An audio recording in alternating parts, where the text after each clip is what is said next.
আসসালামু আলাইকুম। সো প্রিয় শ্রোতা সবাইকে শুভেচ্ছা জানাচ্ছি এবং আজকের রিসার্চ ডাইজেস্টের এপিসোডে সবাইকে স্বাগতম। আমরা আজকে যে আর্টিকেলটি নিয়ে ডিসকাস করব সেটির টাইটেল হচ্ছে regulation of JBP1 by microRNA 99B5P in microglia controls the development of schizophrenia like symptoms in mice. So এই আর্টিকেলটি পাবলিশ হয়েছে দ্য ইএমবিও জার্নালে, ইউরোপিয়ান মলিকুলার বায়োলজি অর্গানাইজেশনের পক্ষ থেকে পাবলিশ করা হয়। তো এটি নিয়ে কথা বলতে আমার সাথে আছেন one of the leading author Rezaul Islam ভাই, এবং যদিও ডাকনাম আমরা নাইম ভাই বলি। নাইম ভাই, আপনাকে স্বাগতম এই প্রোগ্রামে। নাইম ভাই বর্তমানে পোস্ট ডক্টরাল ফেলো হিসেবে আছেন এমআইটিতে, এবং তিনি পিএইচডি কমপ্লিট করেছেন নিউরোসায়েন্স ফিল্ডে Max Planck research school for neuroscience Germany থেকে। এবং এটাও ইম্পর্টেন্ট যে নাইম ভাই হচ্ছে ঢাকা ইউনিভার্সিটির অ্যালুমনাই। সো ভাই, আপনাকে স্বাগতম। থ্যাংক ইউ বান্দা। শিওর। সো আপনার এই আর্টিকেলটা মেইনলি ফোকাস করা হয়েছে সিজোফ্রেনিয়া পেশেন্টদের নিয়ে, এবং তাদের আরএনএ গুলা নিয়ে আপনারা কাজ করেছেন, এবং ব্রেইনের মধ্যে আপনারা খুঁজে পেয়েছেন একটা পার্টিকুলার আরএনএ এর রোলটা অনেক বেশি। তো সেই বিষয়ে আমরা ডিসকাস করতে যাব, কিন্তু তার আগে সিজোফ্রেনিয়া সম্পর্কে আরেকটু আমাদেরকে ধারণা দেন যে সিজোফ্রেনিয়া যে মেন্টাল কন্ডিশনটা বা কাইন্ড অফ ইম্পর্টেন্ট একটা ক্লিনিক্যাল সাইকিয়াট্রিক ডিসঅর্ডার বলতে পারি।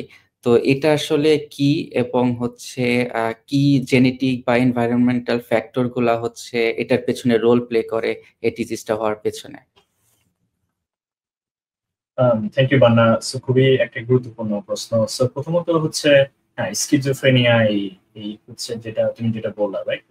হচ্ছে একটা মেন্টাল একটা অসুখ, মানে মানসিক অসুখ, এবং হচ্ছে দেখা যায় যে গ্লোবালি হচ্ছে মানে প্রতি 100 জনে একজন এই রোগটাতে আক্রান্ত। এবং হচ্ছে আমি রিসেন্টলি হচ্ছে আমি একটু জানার চেষ্টা করতেছিলাম যে বাংলাদেশের পার্সপেক্টিভে এটা কেমন। তো আমি একটা পরিসংখ্যান দেখতেছিলাম, ওটা হচ্ছে ওয়ার্ল্ড হেলথ অর্গানাইজেশনের পক্ষ থেকে। ওখানেও দেখলাম যে ওখানে ওরা এরকম একটা রিপোর্ট করছে যে বাংলাদেশেও নাকি প্রতি 100 জনে একজন এরকম স্কিজোফ্রেনিয়া বা এই রিলেটেড মানসিক সমস্যাতে আক্রান্ত। তো বুঝতেই পারতেছো যে এটা একটা খুবই প্রিভ্যালেন্ট একটা ডিজিজ। কিন্তু আমাদের জন্য যেটা সমস্যা সেটা হচ্ছে এটা একটা খুবই কমপ্লেক্স ডিজিজ। এটা সম্পর্কে আমাদের জানার পরিধি তেমন নয়, কারণ এটাতে অন্যান্য ডিজিজে যেরকম আমরা মানে কোন একটা জিনকে পিন পয়েন্ট করতে পারি, like sickle cell anaemia, right? কিন্তু হচ্ছে এখানে হচ্ছে সমস্যা হচ্ছে এখানে পলিজেনিক একটা ডিজিজ। তার মানে হচ্ছে অনেকগুলা জিনের সম্মিলিত কম্বিনেশনে একটা একটা বিষয় আছে, এবং সাথে মানে এনভায়রনমেন্টালের একটা বিষয় আছে। তো দুটার ইন্টারপ্লে, দুইটা যখন একসাথে হয় তখনই দেখা যায় যে এরকম একটা কমপ্লেক্স ডিজিজটা মানুষ আক্রান্ত হয়। এবং ডিজিজটা হচ্ছে দেখা যায় কিছুটা হচ্ছে তোমার একটা মানে প্যাথোজেনেসিস হয়, মানে শুরুতেই মানুষ একেবারে খুব খারাপ হয়ে যায় না, একটা পর্যায়ক্রমে খারাপের দিকে যায়। তো হচ্ছে তোমার কিন্তু কিন্তু মানে দুঃখের বিষয় যে আমরা ডিজিজটা সম্পর্কে অত ভালো জানি না। তো ওইটা একটা মোটিভেশন ছিল এই কাজের পিছনে, যে ডিজিজটা সম্পর্কে জানা, কিভাবে প্যাথোজেনেসিসটা হয়, আর কোনো ট্রিটমেন্ট অ্যাপ্রোচ আমরা ডিজাইন করতে পারি কিনা। আচ্ছা আচ্ছা, জি ভাই। আমি আরো একটা স্ট্যাটিস্টিক্স দেখছিলাম, যে সেটা হচ্ছে 1990s থেকে শুরু করে দেখা গেছে যে এখন পর্যন্ত 2019 পর্যন্ত যে পার ইয়ার যে পেশেন্টের নাম্বার সেটা ক্রমাগত বাড়ছে, এবং হচ্ছে প্রায় 65% হচ্ছে ইনক্রিজ করেছে সেই আগের ওই সময়টা থেকে। তো নিশ্চয়ই মেবি লাইফস্টাইল রিলেটেড আমি জানি না বা এনভায়রনমেন্টাল রিলেটেড ফ্যাক্টরস ও ইনভলভ থাকতে পারে যেটা হয়তো ওই সময় থেকে এখন চেঞ্জ হচ্ছে যেটা কন্ট্রিবিউট করছে। সেরকম কি হতে পারে? ডেফিনেটলি আমি সো হুম, তুমি দেখো যে হচ্ছে মানে ইনফেকশন একটা দারুণ একটা রিস্ক ফ্যাক্টর এই ধরনের কমপ্লেক্স ডিজিজের জন্য। তারপরে হচ্ছে তোমার মানে গর্ভবতী মায়েরা যদি হচ্ছে তোমার মানে স্ট্রেস এর থ্রুতে যায় বা কোনো হচ্ছে ইনফেকশন হয় তাদের, তো সেক্ষেত্রে দেখা যায় তার মানে পরবর্তীতে বাচ্চারও একটা রিস্ক থাকতে পারে পরবর্তীতে তারা মানে এ ধরনের অসুখটা হওয়ার জন্য। এগেইন হচ্ছে তোমার ড্রাগ অ্যাবিউজ একটা অন্য একটা কারণ। তো এগুলো হচ্ছে এনভায়রনমেন্টাল ফ্যাক্টরস, কিন্তু হচ্ছে কিন্তু জেনেটিক ফ্যাক্টরসটাও ইম্পর্টেন্ট এখানে বলে রাখা হুম, ভালো, হুম। কারণ হচ্ছে দুইটা কম্বিনেশন হলেই দেখা যায় যে তখনও এটা এটা একটা মারাত্মক পর্যায়ে যায়। কারণ অন্যান্য যে রিস্ক ফ্যাক্টর গুলা এগুলা অন্যান্য ডিজিজের জন্য রিস্ক ফ্যাক্টর, তো হচ্ছে তোমার এবং রাইট, রাইট। ওগুলা তো যেহেতু ওগুলা এনভায়রনমেন্টাল, তো ওগুলো ম্যানেজেবল। হুম, কিন্তু হচ্ছে যখনই একটা জেনেটিক ফ্যাক্টর কন্ট্রিবিউট করে তখন এটা একটু ডিফিকাল্ট হয়ে যায়। সেটাই। জি ভাই। তো এইটার জন্য যে কারেন্ট ট্রিটমেন্ট গুলো আছে, কিছু ট্রিটমেন্ট এভেইলেবল এবং আপনার পেপারে আ এটাও মেনশন করেছেন যে কারেন্ট ট্রিটমেন্ট গুলো ফোকাস করে হচ্ছে protein coding region of the genome mainly.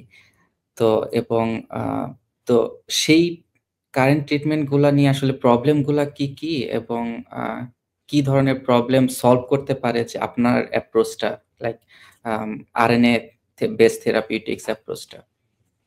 হ্যাঁ, জি প্রথমত ভাই। হচ্ছে যে যে প্রোটিন বেসড অ্যাপ্রোচ যেগুলো হুম, প্রোটিন বলা বা অনেক ক্ষেত্রে হয় আম, মানে কোনো একটা ড্রাগ রিপারপাস করা হচ্ছে ট্রিটমেন্টের জন্য, তো এগুলা দেখা যায় যে অতটা ইফেক্টিভ না।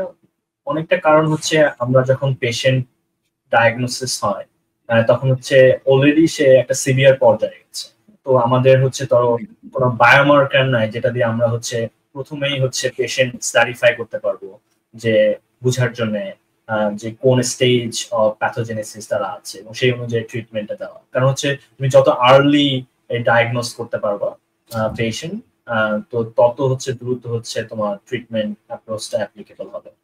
তো আমরা যেটা ফোকাস করেছি এখানে আরএনএ থেরাপিউটিক্স, এবং আমরা আমরা বলতেছি যে এটাই ফিউচার। তুমি যদি দেখো যে কোভিড প্যান্ডেমিকের সময় যে মডার্নার যে ভ্যাকসিন ওটা হচ্ছে mRNA based vaccine, right? So তোমার হচ্ছে এবং আরএনএ ভ্যাকসিনের অর আরএনএ বেসড ড্রাগের হচ্ছে যেটা সুবিধা, এটা হচ্ছে খুব দ্রুত হচ্ছে ক্লিনিক্যাল ট্রায়ালের থ্রুতে যাওয়া যায়, যেটা হচ্ছে অনেক ক্ষেত্রে দেখা যায় যে ট্রেডিশনাল ড্রাগের বেসিক্যালি থ্রুতে সম্ভব না। এবং যেহেতু এমআরএনএ একটা টার্গেটেড অ্যাপ্রোচ, রাইট, তো হচ্ছে তোমার তুমি জানো যে কোথায় তুমি টার্গেট করতেছো, যেটা তোমার রাইট। ক্লাসিক্যাল ড্রাগ গুলাতে সম্ভব হয় না। হুম, তো সাধারণত সাইড ইফেক্টস গুলাও অনেকাংশে কমানো যায় বা আহ, বা বা ওইভাবে টার্গেটেড অ্যাড্রেস করা যায়, যেটা হচ্ছে ক্লাসিক্যাল ড্রাগ দিয়ে হয়তো বা ওইভাবে সম্ভব হয়। বুঝতে পারছি। সে রাইট। সো আরেকটা জিনিস ভাই আপনার পেপারটা বোঝার জন্য হয়তো আমাদের সবার জানা ইম্পোর্টেন্ট সেটা হচ্ছে মাইক্রো আরএনএস। সো আমরা তো মেইনলি বেশিরভাগ মানুষ আমরা ধারণা রাখি যে মেসেঞ্জার আরএনএ হচ্ছে খুবই ইম্পোর্টেন্ট আরএনএ যেটা প্রোটিন কোড করে। এছাড়াও যে মাইক্রো আরএনএ এবং এছাড়াও আরো নন কোডিং আরএনএ যেগুলো আছে যারা অনেক রেগুলেটরি রোল প্লে করতেছে। তো ও মাইক সেটা সম্পর্কে একটু বলেন মাইক্রো আরএনএটা কি? এবং কেন ধরেন স্টাডির শুরুতে কেন আপনাদের মনে হয়েছিল যে হয়তো এই পার্টিকুলার সাইকিয়াট্রিক ডিসঅর্ডার জন্য মাইক্রো আরএনএ একটা রোল থাকতে পারে? তো এই আরকি। এটা একটু বলেন আমাদের সাথে। হ্যাঁ, শিওর। মানে তুমি যেটা বললা মানে আমি টোটালি এগ্রি করি তোমার সাথে যে হচ্ছে hmm, protein coding mRNA more important, কিন্তু হচ্ছে আমরা যেটা এখানে ফোকাস করছি যে যে রেগুলেটরি আরএনএস যেগুলো, জি, জি।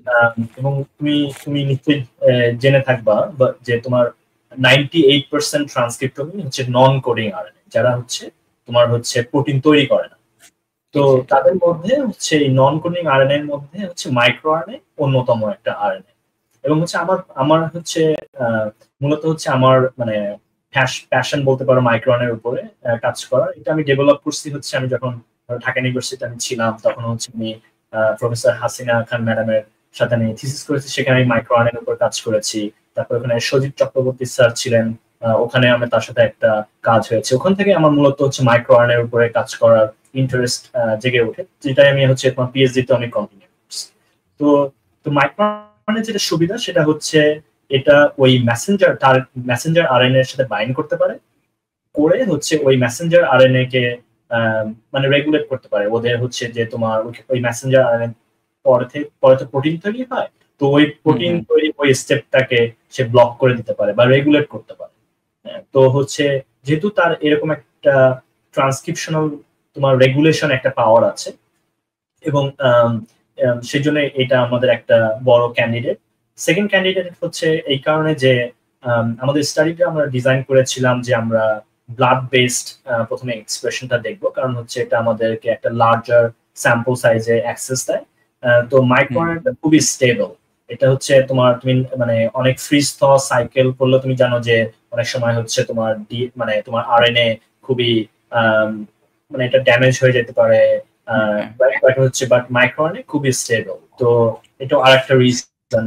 এবং হচ্ছে মাইক্রোআরএনএ হচ্ছে তোমার আমরা জানি যে হচ্ছে ব্রেইন থেকে ধরো পেরিফেরাল এর মধ্যে হচ্ছে একটা ট্রান্সপোর্ট বা মেকানিজমের মাধ্যমে হচ্ছে ব্রেইন থেকে পেরিফেরাল সিস্টেমে আসতে পারে, বা সেল থেকে সেলে হচ্ছে লাইক হরমোনস অ্যাক্ট করতে পারে। তো এদের একটা মানে মানে ডিফারেন্ট মানে অনেক ধরনের রোল তারা প্লে করে। হ্যাঁ, তো সেই কারণেই হচ্ছে মূলত হচ্ছে আমাদের মাইক্রোআরএনএতে আমরা ফোকাস করি এই কাজটাতে।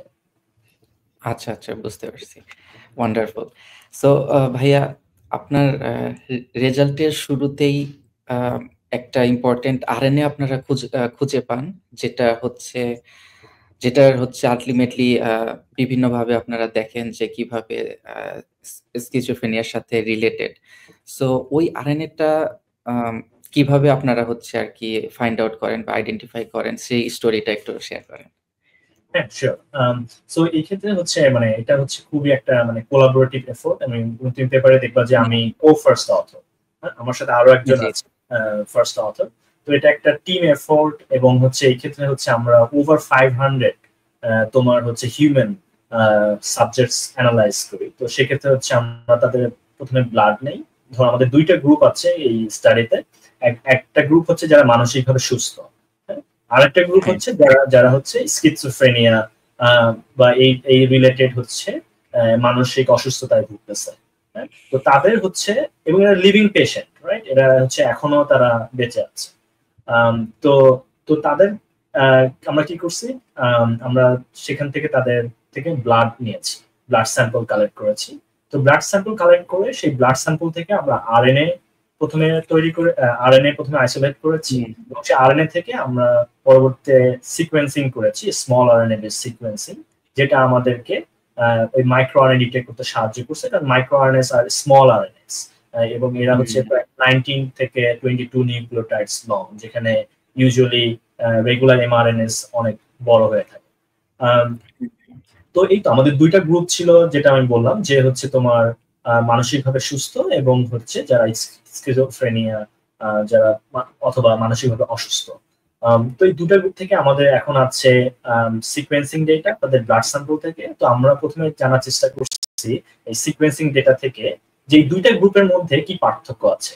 তো মূলত আমরা যেটা বোঝার চেষ্টা করছি যে যারা মানসিকভাবে অসুস্থ তাদের ব্লাডে কি ধরনের মাইক্রোআরএনএ, কোনো মাইক্রোআরএনএ মানে পরিমাণ বেশি বা কম আছে কি,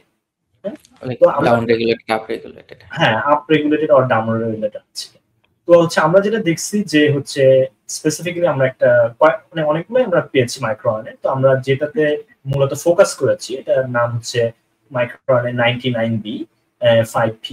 সো এই মাইক্রোআরএনএটাতে আমরা ফোকাস করি কারণ হচ্ছে আমরা দেখেছি যখন আমরা পোস্টমর্টেম ব্রেইন স্যাম্পল নিয়েও কাজ করি তখন দেখছি যে এই মাইক্রোআরএনএটা ব্রেইনেও এটার ডাউন রেগুলেশন হয় স্কিজোফ্রেনিয়া পেশেন্টদের কম্পেয়ার টু যারা হেলদি কন্ট্রোলস। হ্যাঁ, তো তোমার হচ্ছে মূলত এই যে আমরা কনসিস্টেন্সি দেখছি যে ব্লাড এবং ব্রেইনে এই মানসিকভাবে অসুস্থ যাদের, তো তাদের এই মাইক্রো এক্সপ্রেশনটা কম আছে। তো মূলত এই কারণে আমরা জানার চেষ্টা করছি যে যদি আমরা একটা মাইক্রোআরএনএটাকে এখন মানে এটাকে যদি আমরা কমাই বা বাড়াই তাহলে এটা হুম, আসলে মানে আমরা যদি কোনো একটা হেলদি পপুলেশনে এইটার বাড়াই বা কমাই তাহলে কি এটা স্কিজোফ্রেনিয়া লাইক সিমটমস ডেভেলপ করবে কিনা। তো সেটাই এটা বুঝতে পারছি। ছিল। জি ভাইয়া, ওয়ান্ডারফুল। তো আপনার রেজাল্টের একটা ইম্পোর্টেন্ট পার্ট ছিল যে এই মাইক্রো আরএনএটা আপনারা মাইসে হচ্ছে এদের কোনোভাবে নকআউট করে দেন বা ডিক্রিজ করে দেন। তো এবং তার ফলে কিছু ইফেক্ট দেখতে পান। সো সেটা একটু শেয়ার করেন যে মাইসের মধ্যে রেজাল্ট গুলা কেমন ছিল? হ্যাঁ, সেটাই। মানে আমি যে একটু আগে যে কথাটা বললাম হুম, যে আমরা যদি এটা করতে পারতাম যে মানুষের মধ্যে বাড়িয়ে বা কমিয়ে তাহলে দেখতে পারতাম হয়তোবা কি ধরনের হুম, ইফেক্ট হচ্ছে। কিন্তু ওটা তো আর সম্ভব না। তো সেজন্য হচ্ছে সেটাই। আমরা মডেল ইউজ করি। তো ইউজুয়ালি তুমি জেনে থাকবা যে হচ্ছে ল্যাবে আমাদের বিভিন্ন ধরনের মডেল থাকে, রাইট? মাউস মডেল হুম, বা rat মডেলস বা অন্যান্য ধরনের মডেলস থাকে। তো এই ক্ষেত্রে আমরা হচ্ছে মাউস মডেল ইউজ করি। হ্যাঁ? তো কি কারণ? কারণ হচ্ছে আম বা মানুষের যে আমাদের যে অ্যাবিলিটি আছে যে ধরো আমরা ভয় পাই, অ্যানশিয়াস হই বা হচ্ছে আমাদের অ্যাটেনশন, ফোকাস বা হচ্ছে মেমোরি রিলেটেড যে প্রবলেম গুলো হয় সেগুলো আমরা মাউসেও হচ্ছে মডেল করতে পারি। তো এই কারণে মূলত হচ্ছে তোমার মাউসে আমরা এটার উপর কাজ করি। তো আমরা যেটা করি প্রথমত আমরা এই মাইক্রো আরএনএটাকে প্রথমে আমরা একটা হেলদি মাউস নেই কতগুলি, যাদের কোনো মানসিকভাবে কোনো সমস্যা নাই, তারা পুরোপুরি হেলদি, 3 মান্থস ওল্ড, মানে ইয়াং মাইস। তো আমরা যেটা করি আমরা হচ্ছে এই মাইক্রো আরএনএটাকে তখন মানে তোমার হচ্ছে এসআইআরএনএ দিয়ে এটাকে আমরা ডিপ্লিট করে দেই যে ওরা রিডাকশন হয়। এবং এই যে আমরা রিডিউস করলাম যে মাইক্রো আরএনএ আমাদের যেটা টার্গেট, করে আমরা জানার চেষ্টা করছি যে এই যে আমরা ম্যানিপুলেশনটা করলাম এইটা করলে এই ইঁদুরগুলোতে কি ধরনের ইফেক্ট হতে পারে। তো আমরা যেটা দেখলাম যে এই ইঁদুরগুলি যেগুলি সুস্থ ছিল সেইগুলি দেখা যাচ্ছে আহ, তারা খুবই অ্যানশিয়াস হয়ে যাচ্ছে। হ্যাঁ, হুম, খুবই হুম। তোমার হচ্ছে আহ, যখন তো তাদেরকে আমরা একটা ওপেন প্লে গ্রাউন্ডে খেলতে দিচ্ছি তারা ওই মানে মানে হয় না যে তোমার কর্নারে কর্নারে থাকতেছে কিন্তু মানে মাঝখানে যাচ্ছে না।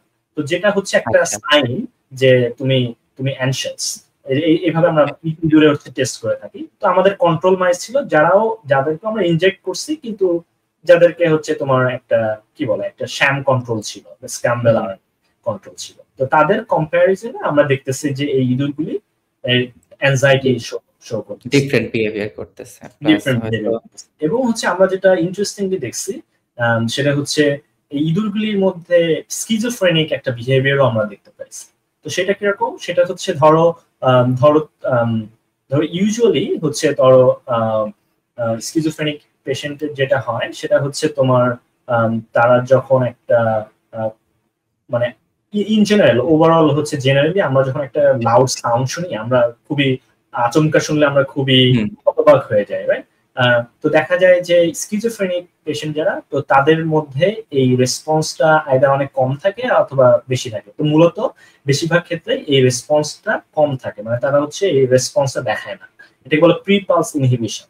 তো হচ্ছে তোমার আমরা দেখছি যে ইঁদুরগুলা যেগুলোকে আমরা এই মাইক্রোআরএনএটাকে লেভেলটা কমিয়ে দিলাম তো তারা হচ্ছে এই ধরনের স্কিজোফ্রেনিক বিহেভিয়ার দেখাচ্ছে।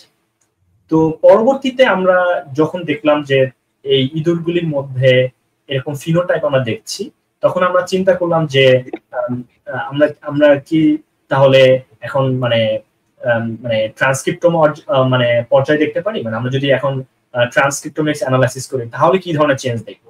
তো আমরা যখন ট্রান্সক্রিপ্টোমিক্স অ্যানালাইসিস করলাম এই সেম মাইস গুলা থেকে যে যে ব্রেন রিজিয়নে আমরা ইনজেক্ট করছি তো সেই আচ্ছা, রিজন আমরা দেখলাম যে যে ইনফ্লামেশন রিলেটেড যে জিনস গুলো আছে সেগুলার পরিমাণ বেড়ে গেছে, তাদের ওভার এক্সপ্রেশন হয়েছে। তো আমরা পরবর্তীতে দেখছি যে অনেকগুলো এগুলো ছিল জিনস যেগুলো হচ্ছে ইউজুয়ালি হচ্ছে মাইক্রোগ্লিয়াতে থাকে, মাইক্রোগ্লিয়া স্পেসিফিক জিনস। তো সেইগুলা হচ্ছে আমরা দেখছি যে এখানে ওভার এক্সপ্রেসড হয়েছে। আচ্ছা, আচ্ছা, বুঝতে পারছি। জি ভাইয়া, আপনি মেনশন করলেন মাইক্রোগ্লাইয়ার কথা। এটাও একটা ইম্পোর্টেন্ট রেজাল্ট ছিল আপনার যে এই আরএনএ মাইক্রো আরএনএটা মাইক্রোগ্লিয়ার ইনফ্লামেশন বা নিউরনাল প্লাস্টিসিটি কে এফেক্ট করছে আরকি। তো হ্যাঁ, সেটার সম্পর্কে একটু বলেন যে এটা যেহেতু আমরা মাইক্রোগ্লিয়া কাইন্ড অফ ইমিউন সিস্টেমের পার্ট যেটা ব্রেইন সেল হিসেবে থাকে। তো এটা ইমিউন সিস্টেমকে কিভাবে এফেক্ট করছে সেই সম্পর্কে একটু বলেন ভাই? হ্যাঁ, শিওর। তো আমরা যখন হচ্ছে দেখছি যে মাইক্রোগ্লিয়া রিলেটেড জিনস গুলি মানে ওভার এক্সপ্রেস হচ্ছে, তো হুম, তখন হুম। তোমার মতো আমাদের কোয়েশ্চেন ছিল মানে মাইক্রোগ্লিয়া আমরা দেখতেছি, তাহলে আমরা কি সরাসরি এটা কি বুঝতে আহ, চেষ্টা করতে পারি যে যদি আমরা মাইক্রোগ্লিয়াতে স্পেসিফিক্যালি এই এই নকডাউনটা করি, যে রিডিউস এক্সপ্রেশনটা ওই মাইক্রোনে, এটা যদি কমিয়ে দেয় এক্সপ্রেশনটা, তাহলে কি মাইক্রোগ্লিয়াতে কি হবে, কি ধরনের হুম, চেঞ্জ হয়? হ্যাঁ? তো আমরা দেখলাম যে ওই মাইক্রোগ্লিয়ার হচ্ছে তোমার ধরো যে মাইক্রোগ্লিয়া ইউজুয়ালি মানে ফ্যাগোসাইটোসিস করে, যেটা তুমি জানো, রাইট? তো হচ্ছে এটা মানে তোমার কিন্তু যদি এটা বেশি পরিমাণে করে তাহলে দেখা যায় যে নিউরনের সিনাপস গুলো এগুলা খেয়ে ফেলে, ঠিক আছে? হুম, তো আমরা দেখলাম যে যখন আমরা মাইক্রোগ্লিয়াতে স্পেসিফিক্যালি ওটা করলাম, তখন দেখলাম যে মানে ওটা সেল কালচার সেটিংস এ ছিল যদিও, তখন দেখলাম যে তোমার যখন আমরা ওই মাইক্রোগ্লিয়াকে নিউরন কো কালচার করলাম, আমরা মাইক্রোগ্লিয়াতে স্পেসিফিক্যালি ওটা নকডাউন করলাম, ইফেক্টটা দেখলাম নিউরনে। হ্যাঁ, তো আমরা দেখলাম যে নিউরনে বেসিক্যালি নিউরন গুলার যে সিনাপস গুলা থাকে, ডেনড্রাইটস থাকে, অ্যাক্সনস থাকে, এগুলো হচ্ছে তোমার যেগুলো নিউরনাল প্রসেস, যেগুলো হচ্ছে তোমার নার্ভ সেল কমিউনিকেশনে হচ্ছে হেল্প করে, তো সেইগুলা হচ্ছে রিডাকশন হয়ে গেছে। তার মানে হচ্ছে অ্যাক্টিভেটেড হয়ে গেছে মাইক্রোগ্লিয়া। আর মাইক্রোগ্লিয়া যখনই হচ্ছে অ্যাক্টিভেটেড হয়ে যায়, ওইটা হচ্ছে একটা ইনফ্লামেটরি সাইন। তো হচ্ছে তখন ওরা এরকম ফ্যাগোসাইটোসিস করে। আমরা দেখছি যে ডিফারেন্ট হচ্ছে তোমার মানে ইনফ্লামেটরি তোমার সাইটোকাইন্স যেগুলা ধরো হচ্ছে ইন্টারলিউকিন 1 বিটা, টিএনএফ আলফা, তো এগুলার ওভার এক্সপ্রেশন হয়েছে। মানে মানে মানে এভরিথিং মানে all of this suggest that তোমার হচ্ছে যে আমরা যখন এই মাইক্রোআরএনএটা স্পেসিফিকলি মাইক্রোগ্লিয়াতে নকডাউন করতেছি, তখন মাইক্রোগ্লিয়া একটা ইনফ্লামেটরি ফিনোটাইপ ডিসপ্লে করতেছে। আচ্ছা, আচ্ছা, বুঝতে পারছি ভাইয়া। তো আ সেটাই। তো এটার সাথে রিলেটেড আরেকটা যে আ আপনারা একটা প্রোটিন খুঁজে পেয়েছেন যেটাকে JBP1 আ JBP1 বা GDNA বাইন্ডিং প্রোটিন 1 যেটাকে বলে আরকি। তো এইটার একটা রোল আছে এই আ নিউরো ইনফ্লামেশন এর জন্য, তাই না? তো এইটা নিয়ে আরেকটু আমাদের শেয়ার করেন প্লিজ। হ্যাঁ, শিওর। মানে এইটা হচ্ছে আমি আসতেছি তোমার প্রিভিয়াস একটা কোয়েশ্চেনে ভিত্তিতে, যে হ্যাঁ, তুমি ইন্টারেস্টেড ছিলা যেন কেন এমআরএনএ না, কেন মাইক্রোআরএনএ। তো যেহেতু মাইক্রোআরএনএ আমি বললাম যে এটা এমআরএনএ ইউজুয়ালি রেগুলেট করে, তো আমাদের পরবর্তী টার্গেট ছিল যে আমরা ওই টার্গেট এমআরএনএটাকে খুঁজে বের করতে পারি। তো আমরা দেখলাম ওকে। যে হচ্ছে অনেকগুলো আমরা জিন এক্সপ্রেশন চেঞ্জ দেখেছি, যেগুলো আমরা ইঁদুরে দেখতেছি, যেগুলো সেল কালচারে দেখতেছি, স্পেসিফিকলি মাইক্রোগ্লিয়াতে। তো আমরা যখন এগুলোতে ওভারল্যাপ করলাম, তখন আমরা দেখলাম এই জিবিপি 1 এটা হচ্ছে ওয়ান অফ দা টার্গেটস যেটার এক্সপ্রেশন বেড়ে গেছে। তো হচ্ছে মানে এটা হচ্ছে মাইক্রোগ্লিয়া আমরা কমাচ্ছি, আর জিবিপি 1 এর এক্সপ্রেশন বেড়ে যাচ্ছে, মানে একটা অপোজিট হচ্ছে এক্সপ্রেশন প্যাটার্ন দুইটার মধ্যে। তো আমরা যেহেতু জিবিপি 1 তুমি হয়তো বা জেনে থাকবে, এটা হচ্ছে একটা ইনফ্লামেটরি সেন্সর, মানে মলিকুল, যেটা হচ্ছে তোমার ইন্টারফেরেন্স এবং অন্যান্য ইনফ্লামেটরি যে জিনগুলো আছে সেগুলো এক্সপ্রেশন রেগুলেট করে থাকে।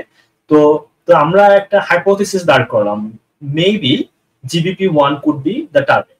হ্যাঁ, তো আমরা কি করলাম, তো আমরা যখন লিটারেচার সার্চ করলাম, আমরা খুবই মানে মানে সারপ্রাইজ হলাম যে কোনো মানে ইভেন প্রেডিকশন বেসড মেথডও আমরা পেলাম না যে কোনো মানে যে এই জিবিপি 1 মাইক্রোআরএনএ 99 বি টার্গেট। আমরা প্রেডিকশন মডেল ইউজ করছি, লিটারেচার সার্চ করছি, আমরা পাই। কিন্তু আমরা যেহেতু আমাদের ডেটা সাজেস্ট করতেছে, তো আমরা খুবই কনভিন্স ছিলাম, তো আমরা একটা ট্রাই করতে চেয়েছি। তো আমরা তো ওয়ান ওয়ে বুঝার জন্য যে তোমার এটা একটা টার্গেট, সেটা হয় কি যে হচ্ছে তুমি আমরা একটা টেস্ট আছে যেটাকে বলে লুসিফারেস আছে। তো এটা দিয়ে হচ্ছে তুমি ওই এমআরএনএ বেসিক্যালি সাথে হচ্ছে তুমি যদি একটা রিপোর্টার বসিয়ে দাও, ঠিক আছে? তো তোমার রিপোর্টার যে আমরা লুসিফারেস বলে থাকি, তো হচ্ছে হুম, যখনই মাইক্রোআরএনএটা অ্যাক্টিভ হবে এবং ওটাকে বাইন্ড করবে, তখন হচ্ছে তো কেটে দিবে, বা হচ্ছে ওইটার ওই রিপোর্টারটা আর হচ্ছে ট্রান্সলেট হবে না। তখন তোমার হুম, ধরো মানে এটা হচ্ছে ধরো কোনো একটা জিএফপি সিগন্যাল, মানে সিম্পল ওয়েতে যদি বলি যে ওই ফ্লোরোসেন্ট প্রোটিনটা আর কাজ করবে না, তখন কি তোমার হচ্ছে ওইটা একটা ইন্ডিকেশন, যদি ফ্লোরোসেন্স প্রোটিন কমে যায় তো তাহলে সিগন্যাল কমে যাবে। তো আমরা ওটাই করছি, এরকম একটা ডিজাইন করছি, করে হচ্ছে আমরা এই ক্ষেত্রে কি করলাম, আমরা মাইক্রোআরএনএ ওভার এক্সপ্রেস করলাম, আমরা মাইক্রোআরএনএ না কমিয়ে বাড়িয়ে দিলাম, এবং বাড়িয়ে দেখছি যে ওই GBP1 লাইক তার মানে বাইন্ড মানে সাথে যে আমাদের রিপোর্টারটা ছিল ওইটার এক্সপ্রেশনটা কমে গেছে। তো দ্যাটস অ্যান ইন্ডিকেশন দেয়া হচ্ছে মাইক্রোআরএনএটা ওই GBP1 এর এক্সপ্রেশনটাকে রেগুলেট করতে পারে। হ্যাঁ, তো আমরা পরবর্তীতে যেটা দেখলাম, যেটা দেখছি আমরা মানে ইন্টারেস্টিং ফ্যাক্ট হচ্ছে এটাই। তো তাহলে যদি GBP1 এ যদি কোনো মানে এরকম একটা ফ্যাক্টর হয় যেটা ইম্পর্টেন্ট, যেটা হচ্ছে আপস্ট্রিম ফ্যাক্টর, যে ইনফ্লামেশন আমরা যে ধরনের রেসপন্স দেখতেছি, আমাদের নেক্সট কোয়েশ্চেন ছিল তাহলে কি আমরা কি ধরো আমরা মাইক্রোআরএনএ 99B যেটা আমরা ইনহিবিট করতেছি, হ্যাঁ, সাথে যদি আমরা আর একটা ককটেল যোগ করি, এই যে ককটেলে থাকবে এই 99B যে ইনহিবিটর সেটা প্লাস হচ্ছে ওই GBP1 এর ইনহিবিটর, তো আমরা যদি এখানে ককটেল ডিজাইন করে দেই তাহলে ওই ইফেক্টটাকে আমরা দেখবো কি দেখবো, হ্যাঁ, যেটা মাইক্রোআরএনএ 99B আমরা ইউজ করে দিলে শুধু দেখতে পাচ্ছি। হ্যাঁ, তো আমরা ইনফ্যাক্ট ওটাই দেখছি, আমরা হচ্ছে তোমার মলিকুলার অ্যানালাইসিস করছি এবং হচ্ছে তোমার ওই কগনিটিভ টেস্ট করছি, যেটা আমি তোমাকে বলতেছিলাম যে স্কিজোফ্রেনিয়া লাইক যে বিহেভিয়ারটা ছিল। তো আমরা দেখছি যে যখন আমরা 99B ইনহিবিটরটা দিয়েছি তখন মাইসটা হচ্ছে স্কিজোফ্রেনিক বিহেভিয়ার শো করতেছে, কিন্তু আমরা যখন ওই ককটেলটা দিচ্ছি যেখানে আমরা মাইক্রোআরএনএ 99B ইনহিবিট করতেছি প্লাস ওই GBP1 কেও ইনহিবিট করতেছি, তখন আমরা ওই বিহেভিয়ারটা আর দেখতেছি। ইন্টারেস্টিং। ঠিক আছে, তো আমাদের হ্যাঁ, তো আমরা ওইটাকে নরমালাইজ করতে পারতেছি, আমরা ওইটাকে একটা হোমিওস্ট্যাটিক অবস্থাতে ফিরে নিয়ে আসতে পারতেছি। বুঝতে পারছি। ইয়া GBP1 রিয়েলি ইন্টারেস্টিং প্রোটিন, কারণ আমি কিছুদিন আগে, যদি এটার সাথে আনরিলেটেড, আমি কিছুদিন আগে ভাইরাল ইমিউনিটি নিয়ে একটা পেপার পড়ছিলাম। তো ওরা ওখানে বলতেছে যে এটা এমন একটা ইনেট ইমিউন সিগন্যালিং প্রোটিন যেটা হয়তো ডাবল স্ট্যান্ডার্ড আরএনএর সাথে বাইন্ড করে এবং হচ্ছে ধরেন সেলুলার আরএনএর সাথে ভাইরাল আরএনএর যে ডিফারেন্সিয়েট করতে পারে। সো আমাদের ইমিউন সিস্টেম যেভাবে ডিফারেন্সিয়েট করে সেখানেও GBP1 এর একটা রোল আছে। তো এটা ওরা হয়তো এখনো প্রুভড না, ওরা হচ্ছে গেস করতেছে আর কি, হয়তো সামনে কাজ হবে আরো এটা নিয়ে। Very interesting. সেটাই। সো এই একটা মাইক্রো আরএনএ আপনারা খুবই চমৎকারভাবে প্রমাণ করলেন যে এর ডিরেক্ট রোল আছে এর মধ্যে। সো আপনার কি মনে হয় যে এটা ছাড়াও আরো মাইক্রো আরএনএ থাকতে পারে বা এখানে রেগুলেটরি রোল প্লে করতে পারে, স্পেশালি সিজোফ্রেনিয়া রিলেটেড ইস্যুতে? হ্যাঁ, ডেফিনেটলি মানে হচ্ছে তোমার ডেফিনেটলি অন্য মাইক্রো আরএনএ আছে আমাদের। ইনফ্যাক্ট হচ্ছে আমরা আরো কতগুলি মাইক্রো আরএনএ যেগুলো পটেনশিয়ালি যেগুলা আমাদের ডেটা সাজেস্ট করতেছে তাদেরও রোল থাকতে পারে প্যাথোজেনেসিসে, বাট এই একটা মাইক্রো আরএনএ যেটাতে আমরা হচ্ছে ধরো এক্সপেরিমেন্টালি টেস্টিং করে আমরা ধরো মানে কনক্লুসিভ এভিডেন্সে দিয়েছি যে ডেফিনেটলি এইটা একটা রোল প্লে করতেছে। তার মানে এটা না যে অন্যরা রোল প্লে করবে না, যে অন্য মাইক্রো আরএনএ আমরা এই ক্ষেত্রে যেটা তোমাকে আমি বললাম যে এই মাইক্রো আরএনএটা এক্সপ্রেশনটা কমে যাচ্ছে, আমরা দেখতেছি ব্লাডে কমে যাচ্ছে, ব্রেনে কমে যাচ্ছে যারা মানসিকভাবে অসুস্থ তাদের, কিন্তু হচ্ছে আমরা অন্য মাইক্রো আরএনএ দেখছি যাদের এক্সপ্রেশন বেড়ে যাচ্ছে। তো এটা ইন্টারেস্টিং হবে যে যেগুলো বেড়ে যাচ্ছে ওইগুলোকে যদি আমরা ম্যানিপুলেট করি তাহলে কি ধরনের আমরা ফিনোটাইপ পাবো, সে ওগুলোও কি হচ্ছে এই স্কিজোফ্রেনিক লাইক বিহেভিয়ার গুলা দিবে কি দিবে না। তো বুঝতে পারছি, ইন্টারেস্টিং ফিউচার ডিরেকশনস সেটাই।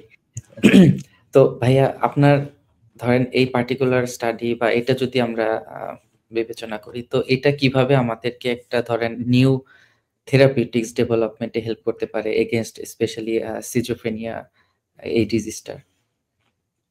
তো হচ্ছে আমি হচ্ছে মূলত ইন্টারেস্টেড ওভারঅল যে তোমার এরকম মানে প্রি ক্লিনিক্যাল থেরাপিউটিক টার্গেটস বের করার জন্য। তো আমার মূলত হচ্ছে ইন্টারেস্ট হচ্ছে তোমার এই ধরনের মানসিক বা হচ্ছে মেমোরি রিলেটেড যে সমস্যাগুলো আছে, তো সেইগুলোর এগেনস্ট এরকম ক্লিনিক্যাল ট্রিটমেন্ট টার্গেটস গুলো বের করা। তো আমরা এখানে যেটা দেখাচ্ছি যে ডেফিনেটলি হচ্ছে তোমার এই জিবিপি-1 মানে এটার একটা পোটেনশিয়াল আছে, এটা একটা থেরাপিউটিক পোটেনশিয়াল আছে এটার, এবং এটা হচ্ছে আমরা এখন প্রি ক্লিনিক্যাল স্টেজে আছি। তো মানে এটা হচ্ছে এখন আমাদের টেস্টিং করে দেখতে হবে আসলে এটার আসলেই ইফেক্টিভ কিনা, রাইট? এটা ক্লিনিক্যাল টেস্টিং এর মধ্যে যেতে হবে। মানে আচ্ছা, এটা আচ্ছা। তোমার হচ্ছে but it has a great potential. সেটাই। তো মানে আপনি যে ল্যাবে বা আপনার পিএইচডি ল্যাবে যেখানে কাজটা করেছেন, ওরা এটা নিয়ে আগাচ্ছে এই প্রজেক্টটা নিয়ে ফিউচার ক্লিনিক্যাল কাজের জন্য, রাইট? হ্যাঁ, মানে তোমার হচ্ছে প্রথমত হচ্ছে যে আমরা যে দুইটা ফাইন্ডিংস এখানে দুইটা ফাইন্ডিং, প্রথমটা হচ্ছে আমরা যেটা দেখছি যে এই লার্জ পপুলেশন যেটা আমরা সিকোয়েন্সিং করছি, এবং এটা আমি বলে রাখি যে হচ্ছে এইটা হচ্ছে এখন পর্যন্ত মানে মানে সর্বোচ্চ মানে মানুষের উপরে এ ধরনের একটা সিকোয়েন্সিং একটা অ্যাপ্রোচ করা হচ্ছে। এত স্যাম্পল নিয়ে এর আগে কখনো এরকম সিকোয়েন্সিং প্রজেক্ট করা হয়। তো ওইটা একটা সিগনিফিকেন্স আছে। তো হচ্ছে তোমার তো আমরা যে মাইক্রোআরএনএটা ব্লাডে পাচ্ছি, যে মাইক্রোআরএনএ 99B, তো এটার একটা আমরা যেটা পরবর্তীতে এটা নিয়ে কাজ করতেছি সেটা হচ্ছে মানে এটাকে বায়োমার্কার হিসাবে ইউজ করা। যে ধরো আমি যে ল্যাবে পিএইচডি করেছি ওখানে এখন আমরা একটা প্রজেক্ট নিয়েছি, সেখানে আমরা ইট উড বি লাইক মানে লাইক মানে যখন আমাদের কোভিড হয় আমরা টেস্ট করি, রাইট? হচ্ছে তোমার বেসিক্যালি যে আমাদের যে টেস্টিং কিটটা থাকে, যে তুমি জাস্ট লাইন দেখে একটা লাইন হলে তোমার কোভিড নেগেটিভ, আর দুইটা হলে হচ্ছে দুইটা দাগ থাকলে পজিটিভ, রাইট? তো আমরা ওইরকমই একটা মানে স্ট্র্যাটেজি নিয়ে হচ্ছে আমার মানে ফর্মাল ল্যাব ওরা আগাচ্ছে যে এটাকে আমরা ওইরকম মাস পপুলেশন স্কেলে নিয়ে যেতে পারি কিনা, যেখানে আমরা জাস্ট একটা ব্লাড স্যাম্পল দিয়ে আমরা বলে দিতে পারবো যে এই ইন্ডিভিজুয়াল কোন স্টেজে আছে, ডিজিজ স্টেজে আছে, এবং সেই অনুযায়ী হচ্ছে তখন হচ্ছে তোমার ট্রিটমেন্ট স্ট্র্যাটেজিটা ডেভেলপ করা। তো আর তুমি ট্রিটমেন্টের কথা যেটা বললা, মানে যেহেতু এটা একটা প্রোগ্রেসিভ ডিজিজ, মানে সময়ের সাথে সাথে আস্তে আস্তে চেঞ্জ হয়, তার মানে হচ্ছে তোমার এটাও ইম্পর্টেন্ট যে ধরো ড্রাগটা হয়তো প্রথমের দিকে ইফেক্টিভ হবে, সেটা হয়তো পরবর্তীতে ইফেক্টিভ না হতে পারে, রাইট? তো এটা খুবই ইম্পর্টেন্ট যে তোমার জানা এরকম বায়োমার্কার দিয়ে যে তুমি যে পেশেন্ট গুলো হ্যান্ডেল করতেছো যে তারা কোন স্টেজে আছে, যাতে করে তুমি পার্সোনালাইজড মেডিসিন তুমি সাজেস্ট করতে পারো বা ডেভেলপ করতে পারো। সেটাই, ওয়ান্ডারফুল। স্পেশালি ধরেন বিগ স্ক্রিনিং এর জন্য এটা খুবই কাজে দিবে, কারণ মাস পপুলেশনের সবাইকে নিয়ে তো ক্লিনিকে যে লং টাইম টেস্ট করা বা যেগুলো ব্লাড স্যাম্পল নিয়ে এটা করা যায় না, সেই ক্ষেত্রে এটা নিশ্চয়ই অনেক হেল্পফুল হবে। হ্যাঁ, ডেফিনেটলি। এবং হচ্ছে এই যে আমরা যে মাইক্রোআরএনএ নিয়ে কাজ করছি, এটা হচ্ছে তোমার এটা মানে খুব সহজেই হচ্ছে তোমার ইভেন ভ্যালিডেটও করা যায়, যে তোমার কিউপিসিআর সিম্পল কিউপিসিআর করেই হচ্ছে এটার এক্সপ্রেশন দেখা যায়। কিন্তু আমরা যদি ওরকম যে কিটটার উপরে আমরা কাজ করতেছি, it would be like COVID test kit, you take the sample, মানে তোমার ব্লাড স্যাম্পল দিবা, তোমার হচ্ছে রিড আউট তুমি ইনস্ট্যান্টলি পাবা। তো এরকম একটা স্ট্র্যাটেজি নিয়ে উপরে কাজ করতেছে। মানে আমরা একটা বড় গ্রান্টও পেয়েছি, মানে যেটা হচ্ছে তোমার এই ধরনের টেকনোলজি ডেভেলপমেন্ট উপরে কাজ করবে, এবং এটা একটা ফার্মাসিউটিক্যাল ইন্ডাস্ট্রির সাথে কোলাবোরেশনে করার চেষ্টা চলতেছে। বুঝতে পারছি, ওয়ান্ডারফুল। হোপফুলি এটা অনেক দূর যাবে এই প্রজেক্টটা। আর লাস্ট কোশ্চেন বা আপনার কাছে জানতে চাওয়া, যে আমাদের যেহেতু অনেক অডিয়েন্স হয়তো থাকবে যারা সায়েন্সের স্টুডেন্ট বা বিজ্ঞানের গবেষক বা জেনারেল সায়েন্টিস্টের ইন্টারেস্টেড পিপল, সো তাদের জন্য আপনার যদি কোনো লাস্ট টেক হোম মেসেজ থাকে, সেটা হতে পারে সায়েন্স ক্যারিয়ার নিয়ে বা এনিথিং। ডেফিনেটলি আমি তোমার এটা খুবই একটা সুন্দর একটা প্ল্যাটফর্ম। আমি মনে করি যে হচ্ছে এখানে আমরা যেহেতু সহজ ভাষায় বলার চেষ্টা করতেছি সায়েন্সটাকে, তো আমি মনে করি যে হচ্ছে তোমার এই প্ল্যাটফর্মের মাধ্যমে অনেকেই উপকৃত হবে। এবং অনেকে হয়তো আরো উৎসাহিত হবে, আরো অনেক স্পিকার্স থাকবে যারা আরো ভালো ভালো কাজ থ্যাংক ইউ। করতে পারবে। এবং আমি মনে করি যে এটা খুবই একটা ভালো প্ল্যাটফর্ম। তো যদিও আমি এতক্ষণ যে তোমার যে টপিকটার উপর আমরা কথা বললাম যে মানসিক অসুস্থতা, তো তো আমি মানে শেষে এটাই বলবো যে মানে লাইফস্টাইলও অনেক ইম্পর্টেন্ট, যে মানসিক ভাবে আমরা যাতে সুস্থভাবে থাকতে পারি সেই জন্য, বা এরকম অনেক রিস্ক ফ্যাক্টর যেগুলো বিভিন্ন ডিজিজের জন্য, কিন্তু দেখা যায় লাইফস্টাইল চেঞ্জ করলে সেগুলা থেকে আমরা হয়তোবা একটু প্রোটেক্টিভ একটা মেজাজ নিতে পারি। তো লাইফস্টাইলের মধ্যে হইতে পারে যে হচ্ছে তোমার ধরো খাবার খাওয়া ভালো, হাই ফ্যাট ডায়েট বেশি না খাওয়া, তারপর হচ্ছে ফিজিক্যাল অ্যাক্টিভিটি করা। তো এইগুলা হচ্ছে করলে একটু মানে লাইফস্টাইল একটু অ্যাডজাস্টমেন্ট করলে আমরা অনেকাংশে এই রিস্ক ফ্যাক্টর গুলা কমাতে পারি।